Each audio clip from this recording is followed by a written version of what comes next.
¿Qué nos atrae de la gente famosa? ¿Qué los convierte en ídolos y estrellas? Hay ciertos artistas que trascienden sus obras. Personas que han sido conocidas a lo largo de la historia como íconos culturales. Freddie Mercury, Madonna, Britney Spears, Brad Pitt, Leonardo DiCaprio, Susana Jiménez, Guido Zuller, el señor que apareció en Crónica TV diciendo que los aliens le habían implantado un microchip en el cerebro, y muchos otros más han construido una imagen pública que los acerca al estatus de leyenda. Y esto genera un abismo de diferencia entre cómo nosotros los percibimos, a través de sus canciones, videos, películas y programas, y lo que realmente existe como un humano de carne y hueso en el mundo real. Quizás es por esto que resulta tan fascinante husmear e investigar sobre las vidas reales de nuestros artistas preferidos, intentando enterarnos de cómo estos se comportan en su intimidad.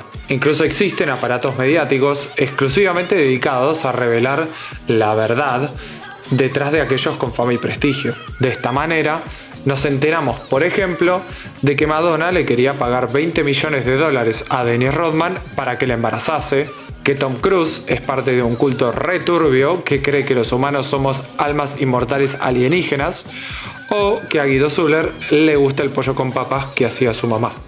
¿Por qué estoy hablando de todo esto en un video sobre ídolos virtuales?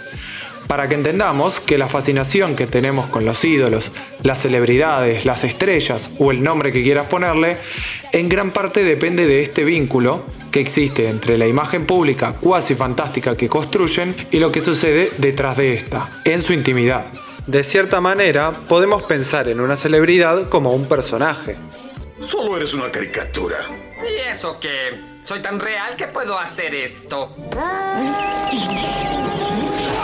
Pero a diferencia de un personaje ficticio como Bugs Bunny, la celebridad también es una persona de carne y hueso que habita nuestra realidad, no solo lo que muestra frente a las cámaras. Esa humanidad es lo que les ayuda a ocultar el hecho de que lo que muestran en público es igual de ilusorio que cualquier ficción. La parte fascinante viene entonces en los momentos en donde, digamos, se cae la máscara, cuando la representación y la persona real se despegan y el control sobre la imagen, aunque sea por unos segundos, se anula, dejándonos dar un vistazo al detrás de escena. Pero, ¿qué pasa cuando la vida privada de nuestros ídolos obstaculiza el éxito de su persona pública? Cuando sus ideas, comportamiento o dichos se contradicen con lo que el público conoce y quiere que sean. Recordemos que detrás de estas personas hay numerosos intereses económicos que están a un solo escándalo de distancia de perder millones y millones de dólares. ¿Cómo le explicamos a una discográfica que porque su rapero estrella, DaBaby, se le chispoteó y sin querer queriendo insultó a los que padecen de VIH y a la comunidad gay en su recital, pasaron de tener el hit número 1 del año con Dua Lipa a tener que hacer una promo 2x1 para llenar un lugar con 1.300 butacas? ¿Les parece que en Warner Brothers estuvieron contentos con Ezra Miller, la persona que interpreta a Flash, y su tour mundial de a ver en qué país me arrestan en esta semana? Y ni empecemos con Kanye West, que en cualquier momento le hacen una página aparte en Wikipedia para enumerar la cantidad de marcas que le soltaron la mano por ponerse en modo antisemita. Con experiencias como estas, no extraña que las compañías y marcas detrás de estos artistas busquen alternativas para evitar estos escándalos y que sus accionistas no los quieran prender fuego después de perder millones, porque a su nueva y flamante popstar le pintó patearle el bastón a un jubilado. Y demás está decir que a Sony o Universal no le importa que Horacio se cayó y se rompió la cadera. Le importa que, como al público general no le gusta la gente que le patea el bastón a los viejos, su artista va a vender menos discos y menos entradas, para que tengamos las cosas claras, ¿no? Entonces, ¿qué alternativas ingenian frente a este problema? Inventar una figura pública sobre la cual tengamos control total. Una imagen para construir y mostrar a medida sin una intimidad que pueda sabotearla. Acá entran en juego los virtual idols. Antes de que alguien se enoje o malinterprete, no estoy diciendo que los virtual idols sean parte de un plan maligno del capitalismo para dominar el mundo. Aunque sí serían una manera muy efectiva para lograr esto. Estos personajes forman parte de un fenómeno con múltiples orígenes y aristas, y por eso vamos a tratar de explorarlos en su mayoría en este precioso videíto. Ahora sí, ¿qué es un Virtual Idol? Es una respuesta que seguramente requiera un poco más de elaboración, pero primero vamos a establecer sus características más importantes. Un Virtual Idol es un personaje ficcional. No es un humano de carne y huesos, sino que fue inventado por una persona o una empresa. ¿Esto quiere decir que cualquier personaje ficcional es un Virtual Idol? Por más que me encantaría que Elsa de Frozen o el monigote de Refresco Rinde 2 sean Virtual Idols, la realidad es que no. Un Virtual Idol debe necesariamente tener, aunque sea de manera simulada, una interacción con el mundo real, en la cual aparentan vivir entre nosotros de una forma u otra. Este juego entre ficción y realidad es una parte importantísima de su atractivo, como vamos a ver más adelante. Existen muchos tipos de Virtual Idols y nuevos tipos están en constante desarrollo y crecimiento. Hay Virtual Idols que son interpretados por artistas reales y otros tienen voces sintetizadas digitalmente. Algunos solo hacen música, mientras que otros modelan, algunos son influencers y otros streamers, algunos forman parte de un grupo con otros Virtual Idols y otros están en grupos pero con miembros humanos. Algunos vienen de Asia, otros de Occidente. Incluso seguramente debe haber algún Virtual Idol que atienda una fiambrería en Don Torcuato. En fin, esta variedad es uno de los factores que hace difícil definir a un solo tipo ideal de Virtual Idol. Pero a lo largo de este video vamos a ver en detalle estos pequeños matices. Los Virtual Idols son plenamente controlables en su origen. ¿Qué quiere decir esto? Que al ser un personaje creado desde cero, se le puede asignar la apariencia, edad, personalidad y todo el resto de sus características a gusto, y de esa manera maximizar su atractivo para el público. Más adelante vamos a ver qué repercusiones tiene esto en las estrategias que se emplean para vender al idol. Ahora, alguien podría decirme: ¿no me acabas de explicar que lo atractivo de las celebridades reales es el juego entre el personaje público y la persona privada? ¿Qué me puede atraer de un ídolo que no tiene intimidad alguna y es un personaje inventado? Quizás eso podemos pensar a priori, pero en la práctica, los idols virtuales se han vuelto tremendamente exitosos en el último tiempo. En China ya es un mercado que recauda billones, sí, con B larga. Y la música de distintos artistas virtuales viene rompiendo récords en YouTube y en Spotify hace rato, mientras que los streamers virtuales o VTubers dominan plataformas como Twitch. Las razones detrás de este éxito van a quedar mucho más claras una vez que exploremos la historia de los Virtual Idols, el contexto en el cual surgen y cómo supieron cautivar al público. Esta historia es larga y compleja, por lo que vamos a intentar explicarla de la forma más clara y menos rebuscada posible. Todo comienza con 3 ardillas y un chiste de los Simpson. Bueno, ya arranqué mal, ¿no? ¿Qué demonios es esto? Melvin y las ardillas. Parte de la invasión de los roedores en los 60s.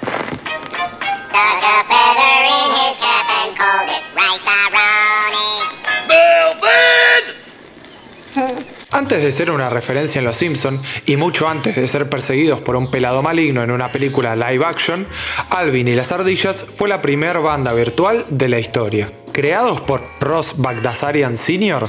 en 1958, los pequeños roedores fueron los primeros artistas animados en tener un éxito en la industria musical, incluso logrando un hit número 1 en los rankings de Billboard con una canción navideña. Lo innovador del grupo fue que las voces de sus personajes eran todas interpretadas por Bagdasarian, quien las editó en el estudio para darle su característico tono agudo que todos conocemos, lo que le valió un par de Grammys por su trabajo de ingeniería musical. Vaya, un trofeo de un premio, pero qué porquería, es un Grammy. Prometo no usar más chistes de los Simpson. Perdón. Con el ejemplo de Alvin y las ardillas, ya encontramos un tema central que va a atravesar toda esta cronología, el de la voz del artista virtual y quién o qué debe interpretarla. La voz agudísima de Bagdasarian, emulando la de un roedor animado, aparece como el primer paso en la búsqueda por prescindir de una voz humana natural.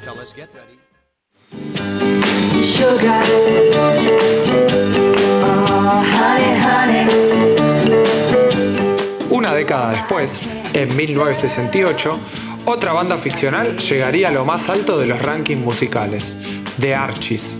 El grupo estaba conformado por los personajes del famoso cómic estadounidense del mismo nombre, que en ese entonces era de los más vendidos y todavía no había sido transformado en una serie de adolescentes musculosos y profesores que se tiran por la ventana. Mr. Shipping? Are you okay? I'm sorry, Jughead. I couldn't help you. Don Kirshner fue el principal encargado de la producción de las canciones del grupo, entre ellas la famosa Sugar Sugar.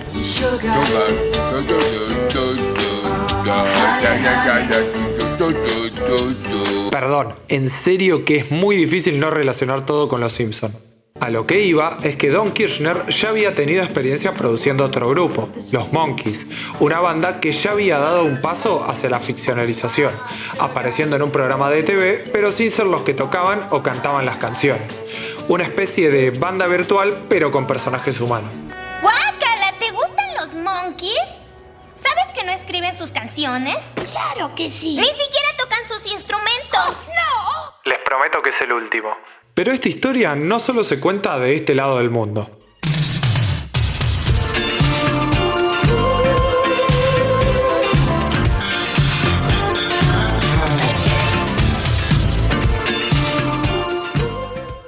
Hay un país muy importante en la concepción de los Virtual Idols y es Japón, hogar del sushi, Super Mario y...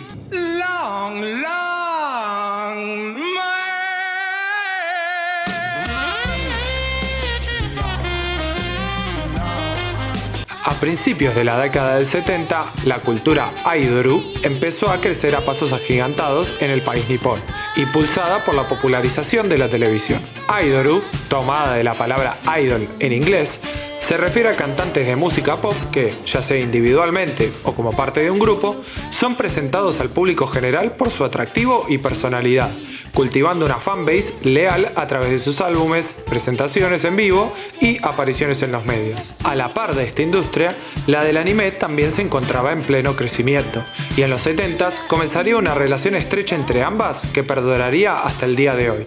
El primer crossover entre el mundo Aidoru y el anime ocurrió en Kyojin no Hoshi, o La Estrella de los Gigantes, una serie sobre un equipo de béisbol que contaba con la aparición de un grupo de idols ficcional, las Aurora Sisters. Esto marcó un hito, ya que, si bien los Aidoru, como productos en los medios y en el capitalismo de consumo, siempre vendieron una ficción, la aparición de las Aurora Sisters en forma de anime abrió la puerta a todo tipo de entrecruzamientos entre el mundo real y ficcional para los idols. A partir de entonces, el mundo de los idols japoneses continuó estando estrechamente relacionado a la subcultura otaku, aquella ligada al consumo del manga, anime y materiales relacionados. De esta relación surgen series históricas como Macross, donde la virtual idol Lin Min Mai, interpretada por la cantante Mari Ishima, ayuda a derrotar con sus canciones a un ejército alienígena. También está Megazone 23, donde la virtual idol Toki Matsuri Eve, interpretada por la cantante Miyasato Kumi, es utilizada para reclutar soldados para derrotar, sí, a un ejército alienígena. Y también debe haber otros animes con Virtual Idols donde seguramente estén involucrados más ejércitos alienígenas. Llegando a los años 90, en Japón los idols y la cultura otaku se habían popularizado enormemente, desarrollándose a la par y cultivando fanbases con bastante superposición. En este contexto, Horipro, una agencia de talentos, lanza en 1996 a Kyoko-Date, considerada la primera idol virtual con todas las letras. Kyoko es un personaje 3D animado por computadora, que fue presentada desde el minuto 1 como un artista más. Sí, por más que parezca salida de un juego malo de PlayStation 1, entiendan que los estándares de 1996 eran otros, por favor. Lejos de ser una parte de un mundo ficcional, como sus predecesoras en el anime, ella aparentaba habitar nuestra misma realidad. Aparecía en portadas de revistas, programas de radio y televisión, y exhibía así el atractivo diseñado a medida de un personaje animado, pero saliendo de los confines de la pantalla chica. Si bien el proyecto no logró un éxito masivo, abrió la puerta a toda una generación de idols virtuales que sí comenzaron a tener más tracción en el público, aunque ligados siempre al nicho otaku. Esta confluencia entre Idorus y el anime continuaría y crecería con los años, llegando a haber varias franquicias multimedia basadas en idols ficcionales, como Love Live, The Idolmaster y Idolish 7. Pero mientras Japón se llenaba de virtual idols que emulan a las estrellas de pop tradicionales, en Inglaterra alguien estaba mirando MTV y sacando otras conclusiones. Ese alguien era Damon Albarn, cantante de la banda Blur y famoso gritador de... que hacia fines de los 90 estaba viendo la famosa señal de TV con su amigo y caricaturista Jamie Hewlett y se sintió horrorizado por la falta de sustancia que percibía en las boybands del momento, como NSYNC y los Backstreet Boys. En ese momento, muy seguramente bajo la influencia de varias sustancias, dado que estaban los dos solos viendo MTV a las 2 de la mañana, Damon y Jamie decidieron que si las estrellas de pop podían ser tan caricaturescas y de poca sustancia, ellos iban a inventar unas caricaturas un poco más interesantes. O, como Hewlett lo explica, si vas a pretender ser alguien que no sos, que es la esencia de ser una estrella de rock, entonces, ¿por qué no inventar personajes ficticios y que ellos lo hagan por vos? Así, en el año 2000, aparecieron por primera vez en el videoclip de Tomorrow Comes Today, 2D, Murdoch, Noodle y Russell, los integrantes de Gorillaz.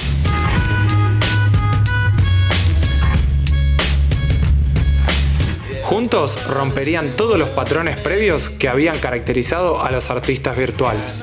Eran personajes bizarros, con diseños poco tradicionales y trasfondos oscuros, que tocaban música experimental que atravesaba múltiples géneros. Fueron los primeros en utilizar a pleno internet y los shows en vivo para ofrecer experiencias que solo eran posibles para una banda virtual. Fueron pioneros en la colaboración con artistas reales como De La Soul y Snoop Dogg, y también fueron la única banda virtual en ser tiroteada por Bruce Willis.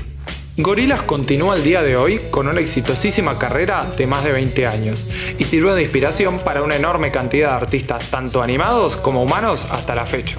Mientras la historia de Gorillaz comenzaba en el año 2000, otro fenómeno virtual aparecía en el horizonte, de la mano de Hideki Kenmochi, un investigador japonés trabajando con Yamaha. Se trataba de un software de sintetización vocal que permitiría crear cantantes sintéticos con voces que emulaban la de un humano. Este software pasaría a ser conocido como Vocaloid. Si bien en un principio la intención era usar Vocaloid como coristas artificiales para músicos famosos como Jay-Z y Justin Timberlake, el uso que se le terminó dando fue completamente diferente. Lo cual es una lástima porque hubiese sido interesante ver a Jay-Z y Kanye rapeando N-Words in Paris con un Vocaloid haciendo coritos de fondo. En fin, la revolución de Vocaloid se dio en 2007, cuando Krypton Media lanzó a Hatsune Miku, un personaje de icónico cabello azul, para promocionar su nueva versión de este tipo de software. A partir de ese momento, Miku se volvió un fenómeno cultural, tanto en Japón como alrededor del mundo.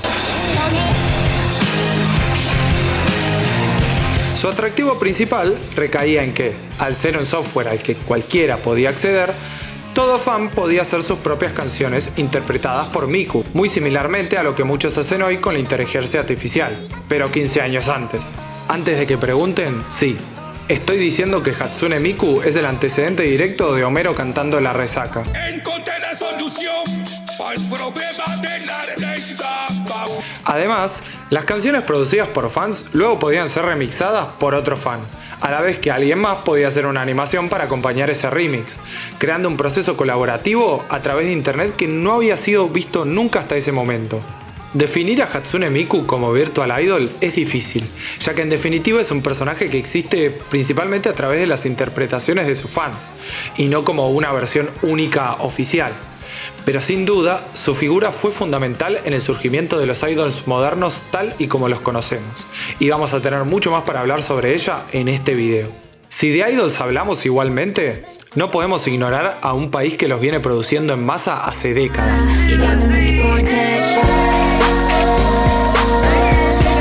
La industria de idols de Corea comenzó inspirándose en los idols japoneses que ya nombramos y, con el paso del tiempo, creció al punto de transformarse en un fenómeno global. Si no me creen, pregúntenle a cualquier adolescente y se van a dar cuenta que ya no es como en mi época, que éramos fans de Robert Pattinson, Justin Bieber o Coqui Argento. Bueno, quizás solo yo era fan de Coqui. Ahora seguramente los pueden encontrar con funda de celular, funda de pantalla, mochila, buzo, medias, remera, almohadas y hasta percha de BTS o de algún otro grupo de K-pop. Con tal popularidad, no extrañaría que la industria coreana intentara pegarla con un virtual idol. Sin embargo, por mucho tiempo ningún proyecto así logró tener éxito. Hizo falta que llegara Riot Games, la compañía de juegos creadora del League of Legends, para que esto pasase. ¿Qué es el League of Legends? Quizá lo conozcas mejor como la razón por la cual tu primito de 13 años está insultando a los chilenos en su cuarto en este mismo momento. Este juego fue el que trajo las primeras Virtual Idols en serio a Corea.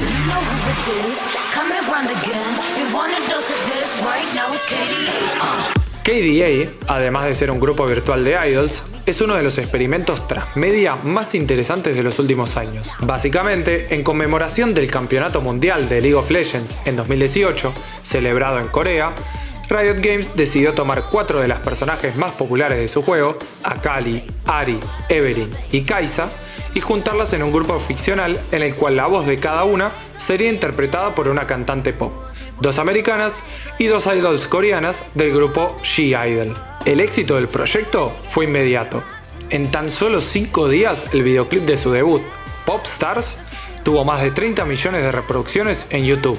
Además, el grupo se presentó en vivo en la final del torneo, frente a los más de 50.000 espectadores del estadio Incheon, con más de 200 millones de personas viendo en vivo a través de plataformas de streaming alrededor del mundo, como Soyeon, Beyond, Tyra Banks y Madison Beer cantaban y bailaban con sus contrapartes virtuales en el escenario, en lo que fue un hito de la tecnología de realidad aumentada para este tipo de espectáculos. De más está decir que el éxito de KDA no pasó desapercibido para la industria del K-pop y, como suele pasar con estas cosas, todas las compañías se pusieron a trabajar para conseguir un pedazo de la torta metafórica de los virtual idols. Esto dio como resultado la formación de varias bandas que intentaron su propio giro en la utilización de lo virtual. aespa fue quizás el más popular, ya que provino del gigante del K-pop, SM.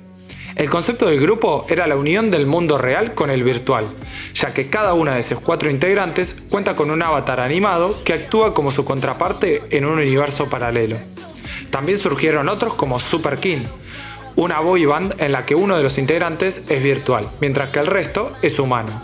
También está Mabel, un grupo de 4 personajes virtuales que habitan en el metaverso. E incluso existe Eternity, un grupo de 11 chicas cuyas caras fueron diseñadas con inteligencia artificial y se proyectan sobre los cuerpos anónimos en los videoclips.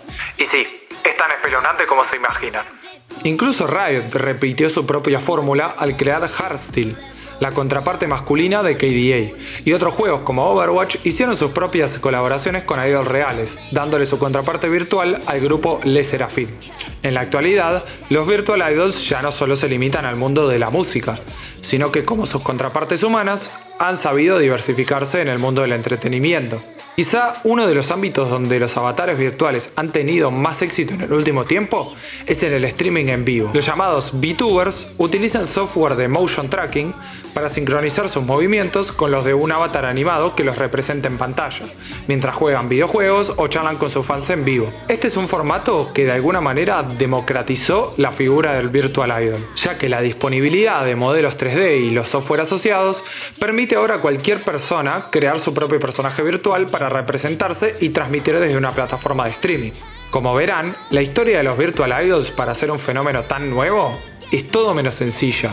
Y esto incluso habiendo pasado por alto varios hitos, porque si no podría haberme quedado 40 minutos más hablando de la 5ª temporada de Love Live, de la integrante china de KDA, o de cuando Hatsune Miku fue al programa de Guido Casca. A ver.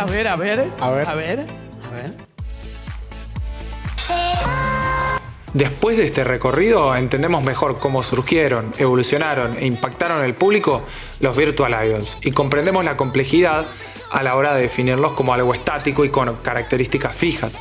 Por eso, ahora vamos a analizarlos por sus dimensiones más importantes, para ver qué hay detrás de las proyecciones y de las pantallas.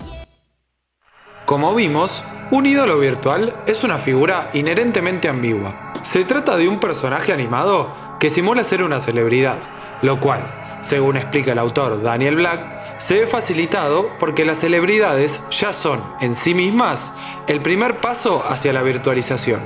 En otras palabras, Si una celebridad ya está en el camino a convertir su cuerpo en información, porque nosotros las vemos a través de las pantallas, un ídolo virtual podría verse como una figura incluso más engañosa, ya que solo pueden habitar ese dominio.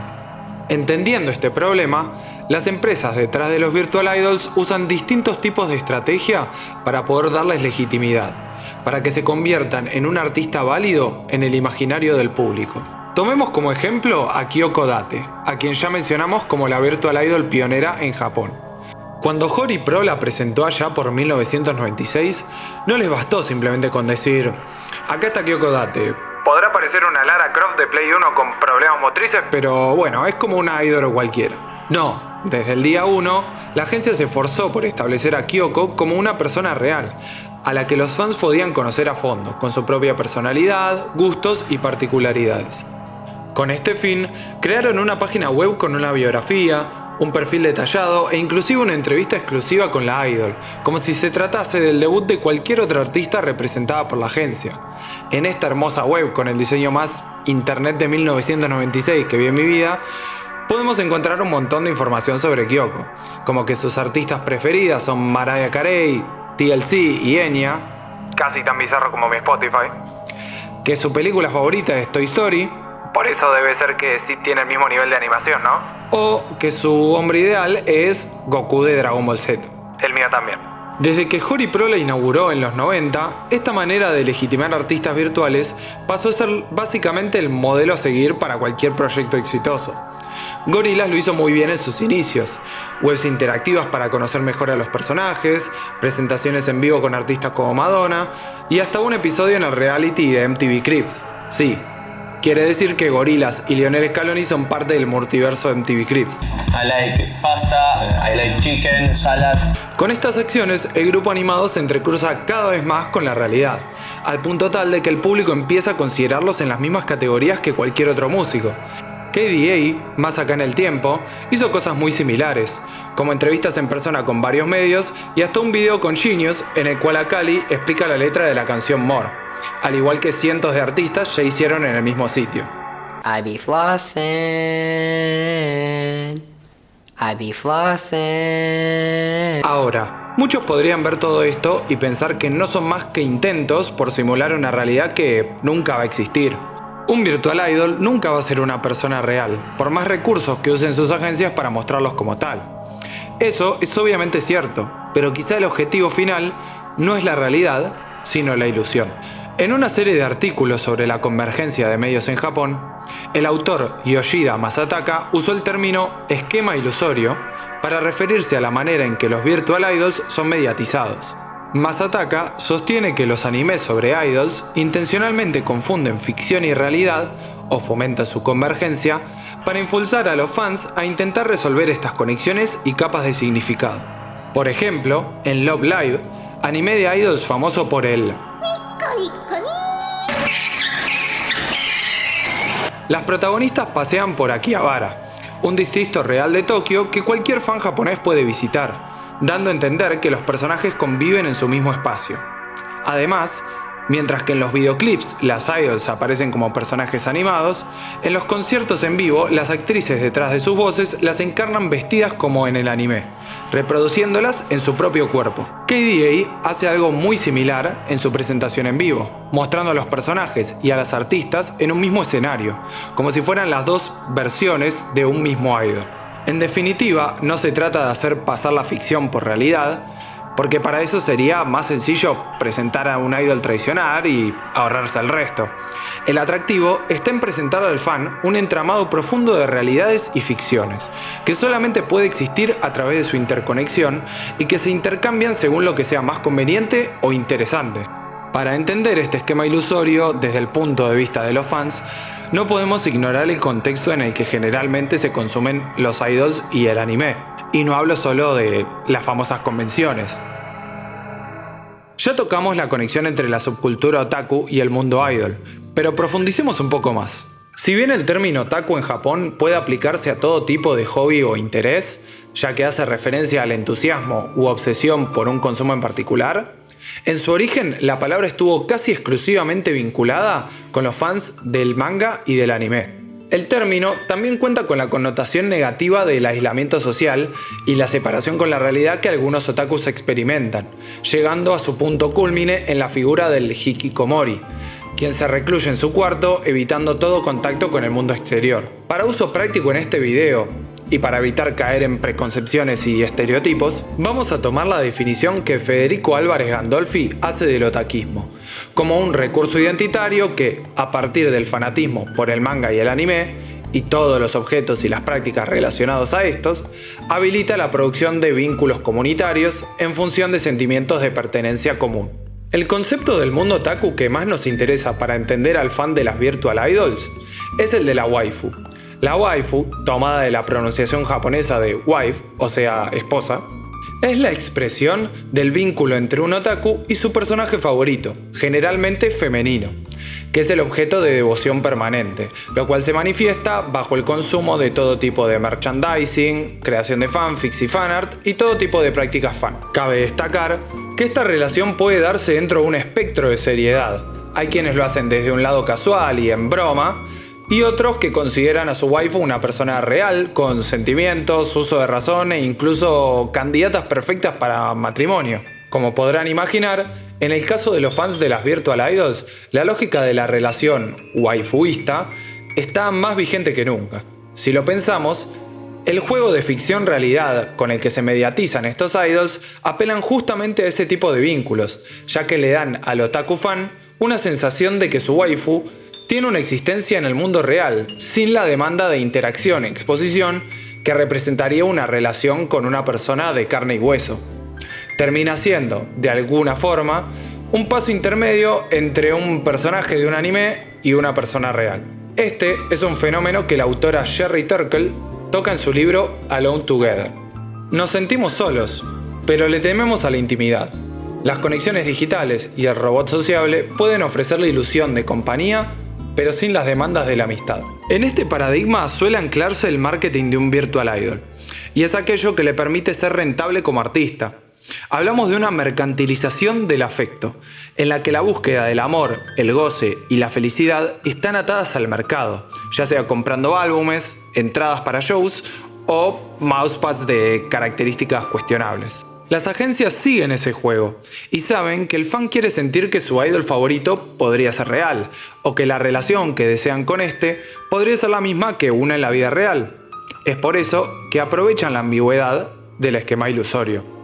Este es el mismo juego que históricamente han hecho las agencias detrás de los idols tradicionales. Desde sus comienzos en Japón, y más tarde con su explosión en Corea con el K-pop, la cultura idol en Oriente estableció un tipo de relación clara entre los artistas y sus fans. Según el estudio sobre consumidores y virtual idols de Zui Dong Huang, perdonen la pronunciación, a diferencia de cómo se manifiestan en Occidente las relaciones fan-celebridad, en Asia el fan asume una posición de demanda sobre el idol, en la cual ésta le debe entretenimiento y felicidad a cambio de su apoyo. Además, el fan espera un comportamiento ejemplar por parte del idol. Tienen que ser amables, educadas, trabajadoras y obedientes. Se espera que mantengan una imagen pública limpia y sin escándalos, todo al servicio del ideal del consumidor, ya que los comportamientos e imperfecciones humanas podrían romper la imagen que sus fans construyen de ella. Además, en Oriente, los idols proyectan una relación más cercana con el público que las celebridades tradicionales, haciendo uso de eventos high touch, handshake o fan sign, en los cuales los fans pueden interactuar en persona con su idol favorito y darles regalos, o también haciendo fanservice, que es básicamente cualquier tipo de acción que un idol hace dirigida hacia los fans, como hacer gestos tiernos o dedicarle frases de amor simulando una relación. Estas son cosas que seguramente te pongan muy incómodo si no sos fan del grupo, e incluso suelen poner incómodo al pobre idol que lo tiene que hacer. Hasta hay compilaciones enteras de idols coreanos sufriendo con el famoso aegyo. Las compañías detrás de los idol groups están en constante búsqueda de nuevas formas de interacción para ofrecer a los fans, como Stardate Irene, una aplicación para headsets de realidad virtual que le permite a los fans del grupo Red Velvet simular una cita con la líder del grupo. Todo esto alimenta una dependencia en la relación fan-idol, que fortalece tanto la devoción del público como la simulación de genuinidad por parte del artista. En este contexto, la figura del Virtual Idol aparece para amplificar este tipo de relación al 1000%. Si con un idol tradicional el fan está en una posición de demanda, con uno virtual el fan adquiere incluso la capacidad de control directo, lo cual puede apreciarse en el juego japonés The Idol Master, en el cual el jugador se pone en el rol de productor y maneja un grupo de idols ficcionales. Si de un idol tradicional el fan espera un comportamiento ejemplar y sin escándalos, para el ídolo virtual no existe la posibilidad de accionar independiente, lo que significa que nunca podría infringir en el ideal imaginario de los fans. Si un idol tradicional puede simular una relación estrecha con sus fans en eventos y a través del fanservice, un idol virtual puede estar literalmente a disposición de cualquier fan, e incluso en algunos casos el fan puede adquirir su modelo 3D o su banco de voz y hacerla decir o hacer lo que él quiera. Parece entonces que los ídolos virtuales vienen a condensar las ficciones del anime y el mundo otaku y las realidades simuladas de la cultura idol. Pero en los últimos años surgió en internet una figura que vino a complejizar aún más las cosas: las VTubers. Ya nombré a las VTubers en la cronología, pero las retomo porque traen algo interesante a este tema de la ficción y la realidad. El autor que mencioné al principio de esta sección, Masataka, sostiene que con la masificación del uso de internet, los idols virtuales en Japón se democratizaron. Esto no significa que cada 4 años hay que ir a elegir entre las VTubers socialdemócratas o las neoliberales, para quedar claros. Quiere decir que empezó a existir la posibilidad para cualquier persona de crear su propio virtual idol y promocionarlo online sin la necesidad de una gran agencia detrás. Esto llevó a la aparición de cientos de idols de nicho, y el paradigma cambió de buscar el idol de la gente, una figura popular y de atractivo para el público general, a buscar un idol para cada uno que apele a los gustos e ideales de cada tipo de consumidor. Las VTubers son una expresión más de este fenómeno. Si bien existen agencias que manejan múltiples VTubers, el concepto le permite a cualquiera pensar su personaje, crear un avatar y ponerse a streamear o a interactuar con la gente. Por lo general, estas VTubers crean sus nichos a través de sus personalidades, y el foco suele ponerse en el nivel de transparencia que ésta tiene en relación con la persona detrás del avatar. Si bien algunos fans no se preocupan por eso y solo quieren reírse con el personaje, otros se ven atraídos por la sensación de genuinidad y libertad que presenta una VTuber, ya que a fin de cuentas hay una persona real detrás que juega juegos, se enoja, grita y charla con sus fans. Pero principalmente gritan. Queda para el debate si esta sensación tiene un sustento o si se trata de una simple performance. También podemos debatir si todas las formas de streaming en vivo no son también un tipo de performance. Pero lo cierto es que las VTubers parecen ocupar un lugar particular entre las ficciones de un ídolo virtual, las imágenes curadas de un ídolo tradicional, las libertades de un streamer y los códigos visuales del anime. El cuerpo humano es algo curioso. La ciencia muestra que nuestro cuerpo como lo conocemos existe desde hace ya unos 300.000 años. Sí, por más loco que suene, nuestros antepasados, que aún estaban a cientos de miles de años de siquiera descubrir la rueda, contaban con un cuerpo esencialmente idéntico al nuestro. Sin embargo, en ese tiempo, nuestra concepción como sociedad de lo que es, y especialmente de cómo debe ser el cuerpo, cambió infinidad de veces. Y no estoy hablando solamente de los estándares de belleza y del momento en que nos miramos al espejo y pensamos ¿por qué no puedo ser como él? La visión del funcionamiento y la representación del cuerpo también evolucionó a la par de nuestra sociedad en cada época. Así es como el individualismo neoclásico se veía representado por la escultura.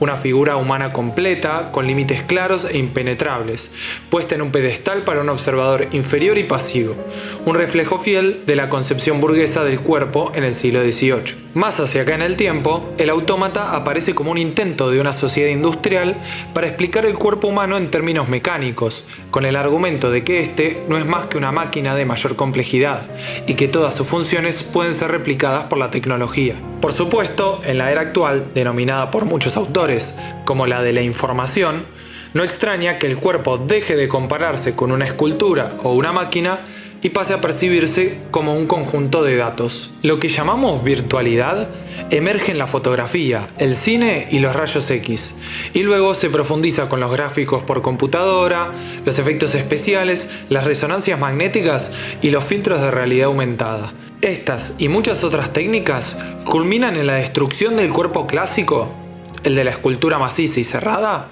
en miles de pedazos. Estos fragmentos de información penetran todos los niveles de nuestra corporalidad, dando la impresión de que los patrones predominan sobre la materialidad.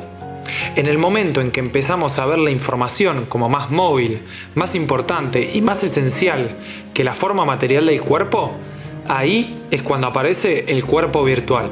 Para resumir un poco todo este palabrerío, cada sociedad y cada época tienen sus propias formas de representar el cuerpo, y son esas formas con las que nos comparamos y con las que creamos nuestros estándares. Si bien algunos sostienen que ver al cuerpo como información es indicación de que inevitablemente vamos a convertirnos en hologramas o en conjuntos de datos cargados en un servidor, la realidad es que por el momento no nos convertimos en estatuas ni tampoco en robots. Bueno, al menos no todos. Más que premoniciones sobre el futuro de nuestra especie, estas formas de representación actúan como el marco que usamos para pensar y discutir nuestros cuerpos. En el marco actual, el de la era de la información, tendemos a no diferenciar demasiado entre el cuerpo biológico y el digital. Esto lo podemos apreciar en la simulación que un virtual idol hace del cuerpo de una celebridad real. En su origen, el cuerpo de la celebridad es material, mientras que el del idol es digital. En la práctica, ambos los percibimos a través de una mediación tecnológica, sea la pantalla de tu computadora, del celular o de tu heladera Smart. Por lo que la forma original de los cuerpos termina perdiendo importancia para el espectador. El mundo idol está repleto de estos entrecruzamientos entre lo material y lo virtual, como el grupo de K-pop Eternity, que combina cuerpos reales con rostros generados por inteligencia artificial a partir de información de las caras de miles de mujeres. Dios, siguen siendo igual de perturbadoras. Un experimento similar se hizo en 2011 en el grupo japonés AKB48, que introdujo a Aimi, una integrante creada a partir de la combinación de atributos físicos de las otras 47 integrantes. Incluso se le dio a los fans la posibilidad de hacer su propia integrante combinando cabello, figura, nariz, ojos y cejas de distintas idols en una aplicación web. En este paradigma, incluso los idols de carne y hueso pueden transformarse en una fuente de datos para construir cuerpos digitales. Ahora, si queremos hablar del cuerpo virtual, no podemos dejar de abordar el tema del género. Para esto, primero tenemos que entender qué llevó a la creación de la primera virtual idol en Japón. La industria idoru tenía un panorama bastante complicado llegando a los años 90. Frente a un contexto de crisis económica en el país, las agencias buscaban potenciar la rentabilidad de sus idols, ya que, viéndolo desde un punto de vista asquerosamente capitalista, su humanidad se estaba volviendo un problema para los márgenes de ganancia de las empresas. Por un segundo, pónganse en los zapatos de un empresario del entretenimiento japonés de hace 30 años. Tengo que audicionar chicas, formarlas en baile, actuación y canto, poner miles y miles de dólares para construirles una imagen pública de pureza e inocencia para que el público masculino las adore. Y todo esto se puede ir a la basura si a alguna se le ocurre tener novio o cometer el grave crimen de cumplir más de 25 años. Cuando en 1996 HoriPro crea Kyoko Date, la primera virtual idol, el propósito de su cuerpo digital estaba muy claro: neutralizar los peligros del envejecimiento, los escándalos y los berrinches de las idols. Kyoko debía reproducir el atractivo de una mujer real, pero sumarle también la fascinación de un cuerpo plenamente artificial y tecnológico. Este último punto es el más importante para pensar la feminidad de una virtual idol, porque al prescindir de un cuerpo material, también se cambian ciertos atributos por otros más deseables para los cánones de la mujer. El autor Daniel Black define a la feminidad premiada por el otaku o el fan de la virtual idol como infantil y sexual a la vez, plácida y servil. Estas son cualidades francamente imposibles de alcanzar por una mujer de carne y hueso, por lo que una virtual es la indicada para encarnar ese ideal. En la traducción a lo digital se pierde la biología femenina, que puede comprometer lo limpio e inofensivo de este ideal, y se gana la posibilidad de manipulación, modificación, apropiación y control. De acá surge el concepto del robosexismo, que no tiene nada que ver con la vez que Bender se volvió proxeneta en Futurama. Bender, cielo, te amamos. No hables, primor, lo sé. El término se refiere a la idealización de la mujer robot o la digital por ser controlable, dócil y sumisa. Es decir, que se la considera como superior porque no cuenta con las características que la visión patriarcal considera negativas en la mujer humana, como la independencia, la autonomía o su ciclo menstrual. Transformar el cuerpo femenino en un artefacto tecnológico abre un nuevo tipo de relación con el fan de la Virtual Idol, una de control y propiedad. Mientras que con una idol tradicional, un fan se limita a comprar su merchandising, en el caso de una virtual, su propio cuerpo pasa a ser una mercancía que puede comprarse y poseerse. A ver, es como si en vez de comprarme el último CD de la Mona Jiménez, pudiera comprarme una Mona Jiménez versión full que puedo manipular a gusto. Lo cual seguramente sea una fantasía sexual de alguna señora cordobesa. Primero y principal, aguante la mona. La mercantilización de partes y representaciones del cuerpo siempre fue la base de la industria de los medios, pero la Virtual Idol significó un hito, siendo la primera vez en la que el cuerpo de una celebridad, en su totalidad, se ofreció como producto al mercado. Curiosamente, la misma virtualidad que le facilita el control absoluto a las compañías y agencias para evitar escándalos, termina cediendo control de su información a los fans, lo cual potencialmente puede terminar afectando la reputación de los idols de todas formas. Déjenme explicar esto mejor con el ejemplo de otra Virtual Idol. En 1997, un año después del debut de Kyoko Date, Yuki Terai fue presentada por Xstage, una compañía especializada en la educación para la animación por computadora. Además de cumplir su rol de celebridad, apareciendo en medios y publicidades, Yuki era vendida como una suerte de demo para el programa de modelado 3D Shade. Por lo tanto, era posible para sus fans comprar su modelo 3D junto con el software, para así hacerla posar y animarla como ellos deseen. El problema surgió cuando Friday, una revista japonesa para el público masculino, quiso publicar un artículo sobre Shade y su capacidad para hacer imágenes pornográficas con el modelo de Yuki Terai, con ejemplos ilustrativos incluidos. Básicamente, algo parecido a las fotos íntimas de una celebridad real cuando son filtradas por una revista de espectáculos. Afortunadamente, el CEO de Xstage logró contactarse con la revista y evitar la publicación de la nota. Pero el evento dejó en evidencia la tensión existente entre el cuerpo virtual como propiedad intelectual de la compañía creadora y el cuerpo virtual como un conjunto de datos que el público puede usar para todo tipo de fines. En el último tiempo, esta problemática empezó incluso a extenderse a ídolos de carne y hueso, ya que con el avance de las tecnologías de deepfake, muchos han sufrido el uso de su imagen para la creación de material sexualmente explícito sin su permiso. Ya sea con cuerpos digitales o con cuerpos reales traducidos en datos, es evidente que la imagen se vuelve algo cada vez más complejo de controlar y proteger en la era de la información. Voy a aprovechar para hacer un comentario necesario sobre el tema género para cerrar esta sección. Habrán notado como hasta ahora venimos hablando casi exclusivamente de relaciones entre públicos masculinos y idols femeninas, sean estas reales o virtuales. Es cierto que el mercado de los idols masculinos es muy grande, que hay millones de fans mujeres de idols a lo largo del mundo y que los grupos de idols hombres en el K-pop, por ejemplo, son de los más exitosos en cuanto a popularidad y recaudación. Sin embargo, algo extraño pasa cuando pasamos al plano de los idols virtuales, y es que la representación masculina disminuye drásticamente. Si bien hay algunos grupos con miembros virtuales, como el ya mencionado Super King, y hay otros streamers y celebridades virtuales en China, no están ni cerca de la escala de sus contrapartes mujeres. Incluso en el ámbito de los VTubers, la inmensa mayoría son personajes femeninos, y eso que el rubro del streaming tradicional está dominado por hombres como Ibai o XQC, que transmiten para miles de fans todos los días. Por mi parte, hice una larga investigación en foros y distintas comunidades para encontrar la causa de esta discrepancia, pero no logré encontrar ninguna teoría muy concluyente, más allá de gente hablando de que las VTuber mujeres son más populares porque tienen boob physics. Si quieren saber mi humilde opinión, creo que las Virtual Idols femeninas son más populares principalmente por dos razones. 1. El cuerpo virtual favorece más a la construcción de personajes femeninos.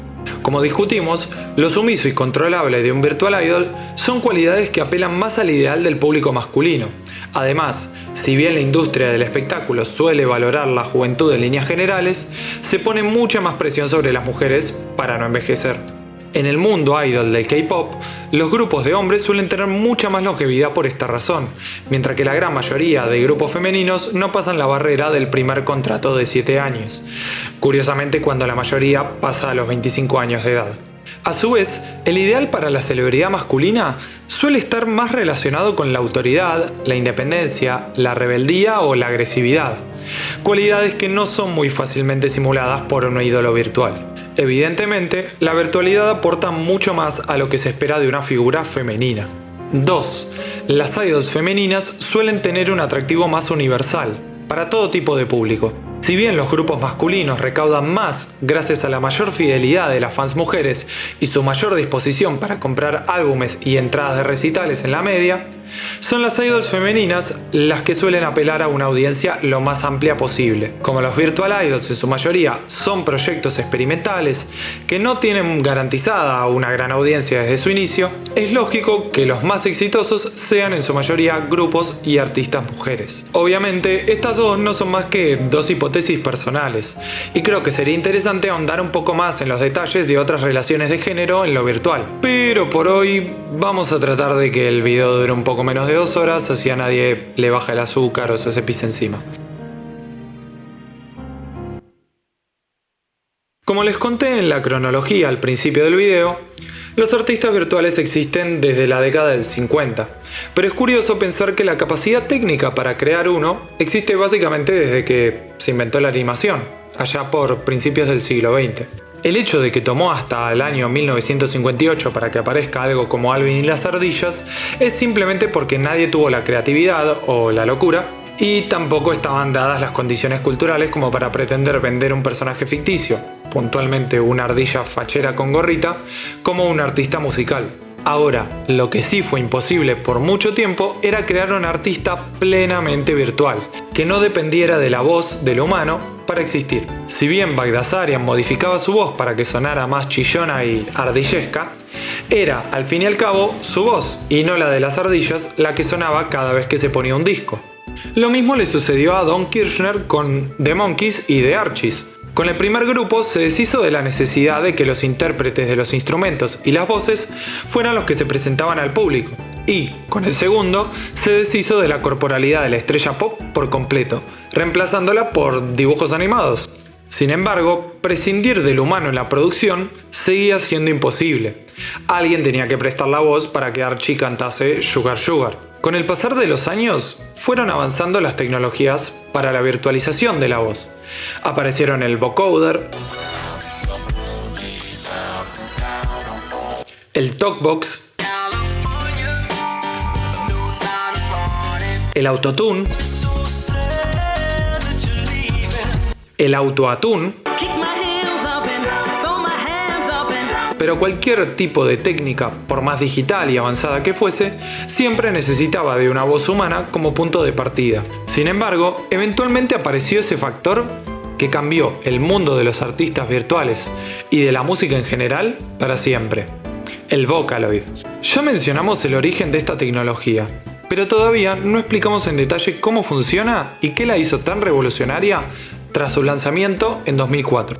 En términos simples, Vocaloid es un sintetizador de voz creado a partir de la grabación de miles y miles de tomas de la voz de un cantante. Esto luego se procesa para que uno pueda crear melodía y letra usando esa voz como base.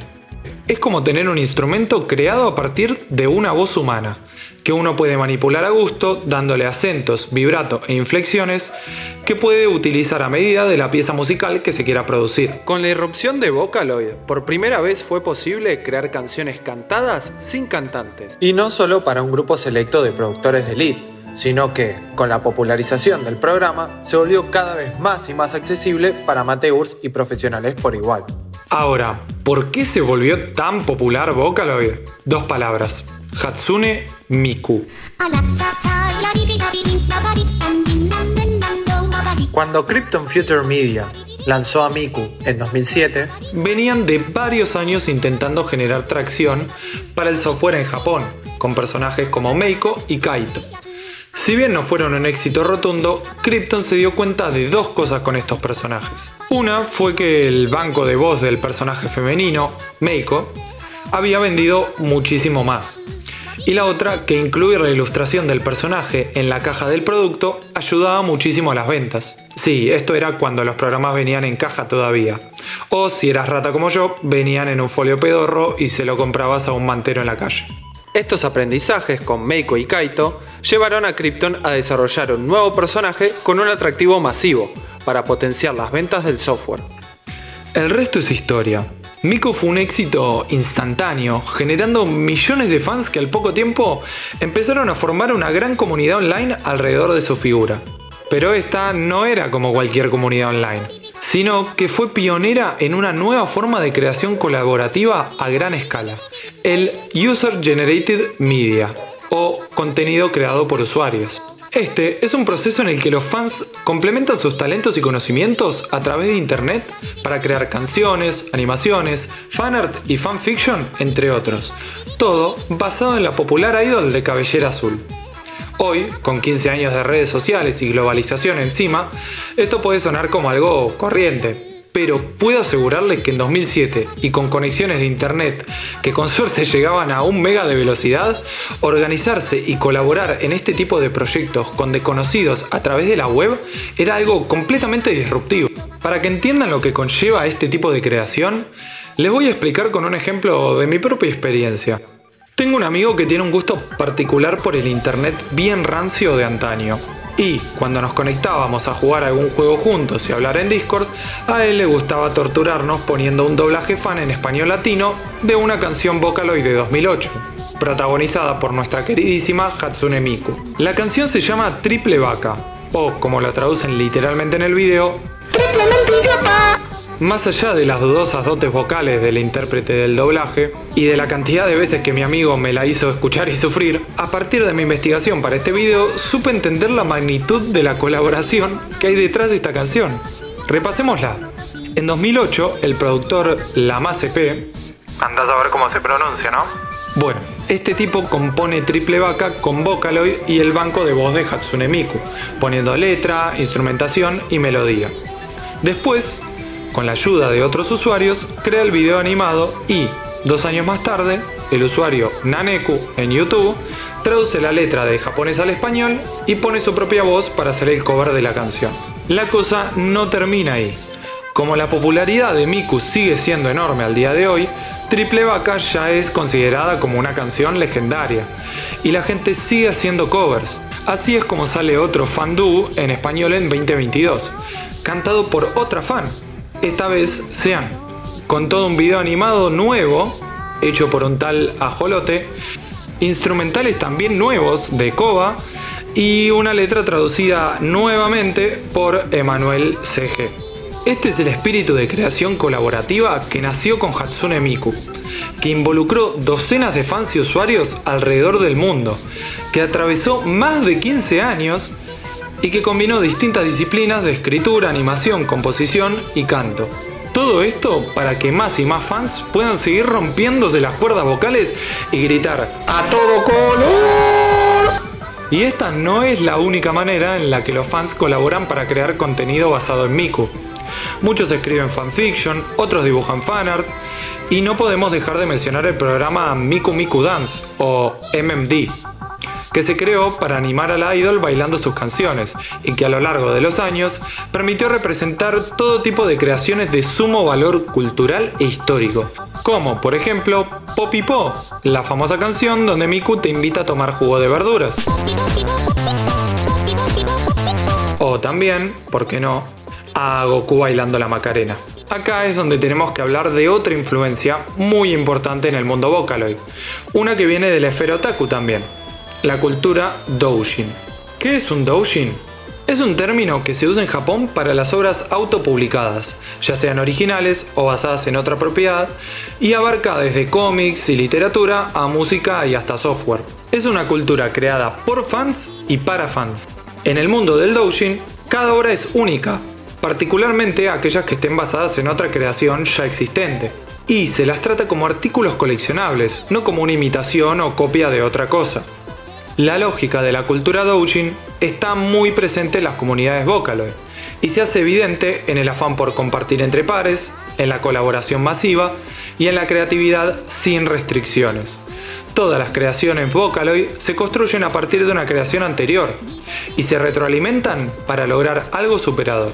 No basta simplemente con que los fans compartan contenidos, sino que participan activamente del proceso creativo, colaborando con desconocidos en línea y fundiendo la línea entre consumo y producción. Está claro que este tipo de creaciones solamente pueden existir gracias a la visión particular que la comunidad tiene sobre copyright. Hatsune Miku no sería el fenómeno que conocemos si Krypton Future Media, sus creadores, hubiesen decidido restringir el uso de su imagen por terceros y perseguir a aquellos que la usan en obras no autorizadas. En cambio, Krypton y todos aquellos que participan y crean en base a Vocaloid no pretenden proteger sus obras de la piratería a toda costa, sino que fomentan la utilización de estas para dar origen a nuevas obras, en un compromiso claro entre propiedad intelectual y libertad creativa. Así, Miku no es un personaje estático con características estrictamente definidas por Krypton, sino que es una figura reinterpretada constantemente por cada fan, adaptándose y mutando en diferentes versiones, cada una de ellas igual de válida.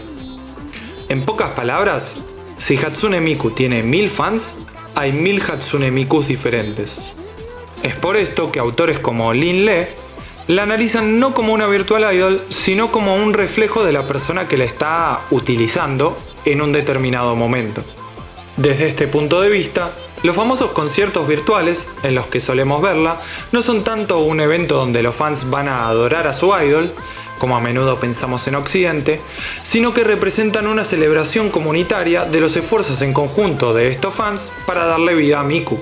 Eventualmente, el fenómeno Vocaloid trascendió los límites de la comunidad para llegar al mainstream, influyendo en la industria de la música en general. Tan solo con mirar los rankings musicales de Japón es muy evidente el impacto del Vocaloid en la música comercial, ya que varios artistas exitosos en la actualidad fueron anteriormente productores de Vocaloid, o como se lo llama habitualmente, Vocalo P. Para muchos de ellos, el sintetizador de voz fue la herramienta ideal para comenzar sus carreras, ya que les permitía producir canciones sin la necesidad de un cantante profesional para interpretarlas, algo que puede ser muy difícil de conseguir para un amateur. Varios citan a Hatsune Miku como una gran inspiración para crear, por su simplicidad como personaje. Como solo conocemos detalles básicos de su apariencia y personalidad, cada artista puede alterarla a su gusto y adaptarla a su estilo de música.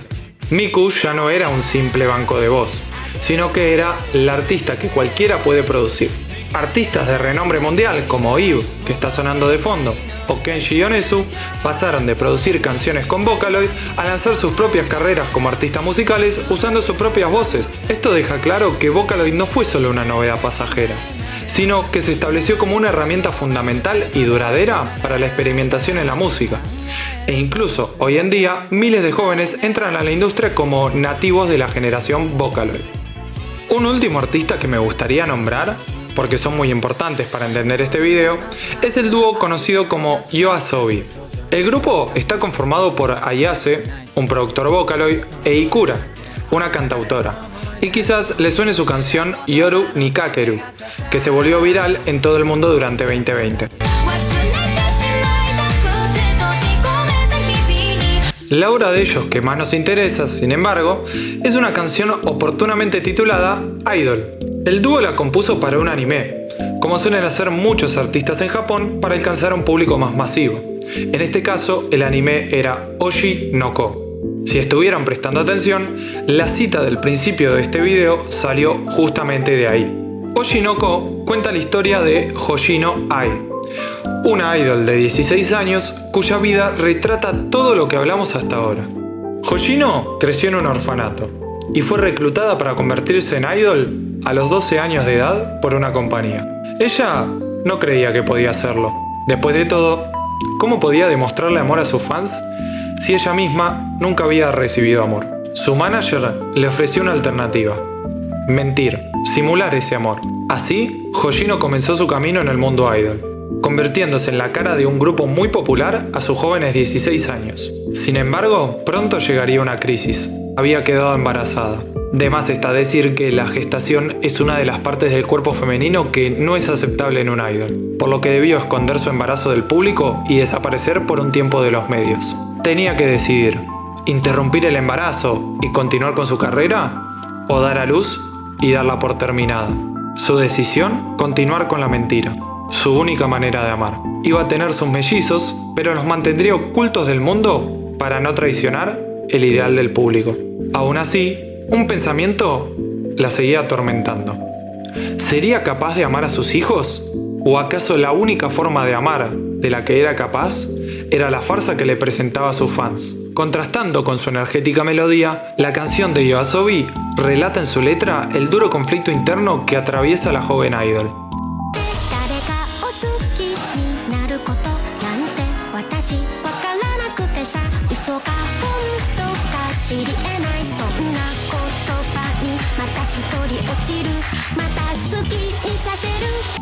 Hoshino persiste igualmente y da luz a sus hijos, volviendo al ojo público luego de unos pocos meses de recuperación. Durante los próximos años, oculta a su familia, manteniendo impoluta su imagen frente al público y recuperando poco a poco su popularidad en la industria.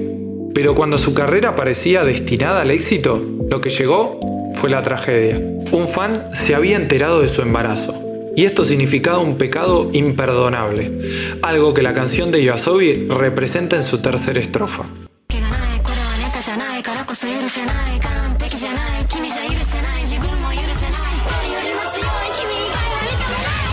El dolor ante la imperfección y la humanidad de su idol se transforma en ira. La mentira que Hoshino había presentado como amor se desintegra, una traición insoportable para su fan. La joven muere, apuñalada en la entrada de su casa, culpándose a sí misma con sus últimas palabras. Fui irresponsable desde el principio. No tengo claro qué significa amar a alguien. Dije bellas mentiras para complacer a todos con la esperanza de que algún día se transformaran en la verdad. No sé si fui capaz de amarlos, pero canté todas esas canciones de amor pensando en que eso era lo que quería. La historia de Hoshino Ai encapsula todo lo que representa la figura del ídolo. La humanidad disfrazada, la corporalidad oculta, el amor prometido pero inalcanzable, y la mentira bella y a la vez trágica. La aparición del ídolo virtual responde a nuestra necesidad de traer a la realidad todas esas fantasías que un ser humano de carne y hueso simplemente no puede encarnar. La virtualidad parece ser la solución perfecta para todo lo que aborrecemos, tanto en nosotros como en aquellos que admiramos. Los cuerpos virtuales no envejecen, no gestan y no tropiezan. Las voces virtuales no desafinan y no dicen nada fuera de lugar. Las mentes virtuales no discuten, no se confunden y no demandan. El amor virtual es fácil, es cómodo y gratificante. Aún así, todavía encontramos valor en la humanidad. Si no fuera así, lo virtual no se esforzaría tanto por imitar a lo humano.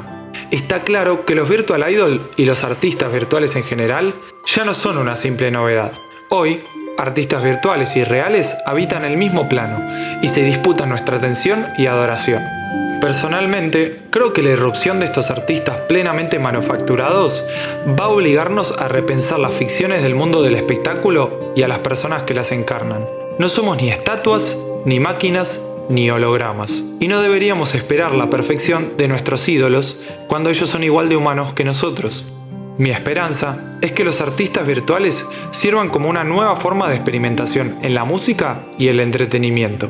Una alternativa para explorar y dar origen a creaciones originales. Si en cambio tomamos al virtual idol como un estándar con el que los de carne y hueso tienen que medirse y torturarse para alcanzar, no vamos a hacer más que perdernos el potencial enorme que tenemos como personas para crear y entretener. Como arranqué este video con una cita de un artista ficcional, quiero cerrarlo con otra. En una entrevista de 2017, Russell, el baterista de Gorillaz, sentenció: en este momento aún tenemos el control, aún tenemos el poder. Podemos tomar la decisión. En este momento de transición en el que estamos, acercándonos rápidamente a una nueva versión de la humanidad, nadie sabe cómo es que saldrá o qué pasará. pero depende de nosotros. Está más que claro que el futuro de la virtualidad en la música y el entretenimiento no está tallado en piedra. Quedará en nuestras manos la elección del camino a seguir.